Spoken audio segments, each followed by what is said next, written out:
घनेंद्र Bhardwaj respond कीजिए। घनेंद्र भारद्वाज जी, देखिए पूजा जी, Bharatiya Janata party की फ्रस्ट्रेशन आप और हम समझ सकते हैं कि भारतीय जनता पार्टी को इन चुनावों में कड़ी हार का सामना करना पड़ा है। पिछले 35 साल से 1989 में एलके अडवाणी ने राम रथ यात्रा शुरू करी थी। 89 से लेके 2024 तक सिर्फ और सिर्फ हिंदुओं को भारतीय जनता पार्टी ने एक वोट बैंक की तरह इस्तेमाल करा है। हिंदुओं को डरा के, धमका के, पूरे हिंदू समाज को दिखा के कि आपको एक समाज से खतरा, और हिंदू समाज की वोट लेते रहे। लेकिन कोई भी समाज हो, वो हिंदू समाज हो, मुस्लिम समाज हो, क्रिश्चियन समाज हो, सिख कम्युनिटी हो, अब देश के लोग रियल इश्यूज पे बात करें। और भारतीय जनता पार्टी के लोगों का शुरू से यह काम रहा है कि कभी देश के रियल इश्यूज पे बात नहीं करेंगे, कभी महंगाई पे बात नहीं करेंगे, कभी बेरोजगारी पे बात नहीं करेंगे, कभी किसानों की दुर्दशा पे बात नहीं करेंगे, कभी महिलाओं की दुर्दशा पे बात नहीं करेंगे, कभी अर्थव्यवस्था की बुरी हालत पे बात नहीं करेंगे। क्योंकि भारतीय जनता पार्टी का एक सक्सेस ट्रैक रिकॉर्ड रहा है कि देश को डिवीजन करो, हिंदू मुसलमान को बांटो, वोट लो, वोट की खेती करो और सरकारें बना लो। भारतीय जनता पार्टी का इतिहास रहा है दंगों पे और लाशें बिछवा के सरकार बनाने का। लेकिन अब भारतीय जनता पार्टी का यह भ्रम भी फेल हो गया, क्योंकि जो उत्तर प्रदेश ने भारतीय जनता पार्टी को मैसेज दिया है, अभी तक प्रधानमंत्री उस सदमे से बाहर नहीं आ पा रहे कि उत्तर प्रदेश जो उनकी सबसे बड़ी लेबोरेटरी थी, जो सबसे बड़ी उनकी प्रयोगशाला थी, उस उत्तर प्रदेश ने इस देश में मैसेज दे दिया कि देश का कोई भी समाज हो, कोई भी कम्युनिटी हो, उसे रियल इश्यूज के बात करनी है, उसे महंगाई से निजात चाहिए, उसे बेरोजगारी टाइम शुरू हो गया। नरेंद्र मोदी जी ने 10 साल जिस अहंकार और जिस तानाशाही से सरकार चलाई है, वो चला नहीं पाएंगे।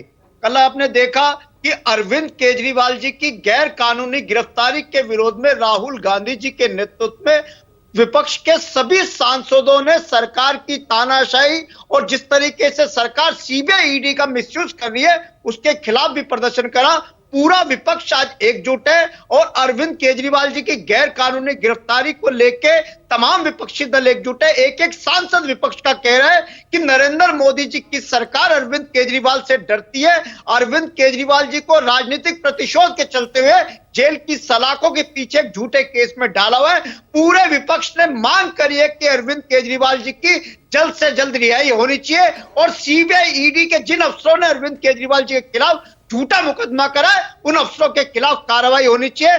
नरेंद्र मोदी जी को अब अगले 5 साल विपक्ष के इसी कड़े तेवरों के साथ झेलना पड़ेगा, क्योंकि अब विपक्ष मजबूत है, अब विपक्ष दबने वाला नहीं है। विपक्ष सरकार की नाक में नकेल डाल देगा, सरकार को सोने नहीं देगा। नरेंद्र मोदी जी ने 10 साल जो तानाशाही, जिस तरीके से सरकार चलाई है अहंकार से, अब वो तानाशाही और अहंकारी सरकार नहीं चलेगी। अनुप्रिया, 10 सेकंड का रिएक्शन मैं इस पर चाहूंगी। क्या वाकई कल की तस्वीर के बाद अब क्या फ्रंट फुट पर पूरा विपक्ष नजर आ रहा है? पूजा जी, विपक्ष, मैं फिर कह रही हूँ कि विपक्ष कहीं से भी जो आज आपको दिख रहा है, ये 5 साल में विपक्ष बिखरा हुआ नजर आएगा। ये तो पहला दिन था ना, ये तो पहला भाषण था राहुल गांधी का। अभी तो पूरे 5 साल है अनुप्रिया। वही तो मैं कह रही हूँ, आपातकाल पे जब देश की सदन में याद कराया गया इंदिरा गांधी जी के शासनकाल को, तो यही के साथी दल ने कहा कि नहीं, हमें शर्मिंदा है कि इस तरह के शासनकाल देश में हुए थे और संविधान की बात करने की आपको बिल्कुल भी इजाजत नहीं है। और कांग्रेस की स्थिति जिस तरह से लोकसभा में हुई, आगामी आप देखिएगा अन्य चुनावों में भी इनकी स्थिति बहुत खराब होगी, क्योंकि अपनी मजाक मस्ती के लिए भगवान की तस्वीर का इस्तेमाल करेंगे। तो देश की जनता को पता है कि संविधान, चलिए तो उसमें बहुत वक्त नहीं है। 3 चुनाव तो यहाँ अगले 5 महीनों में ही देखने को मिलेंगे। पुष्पराज, 10 सेकंड में।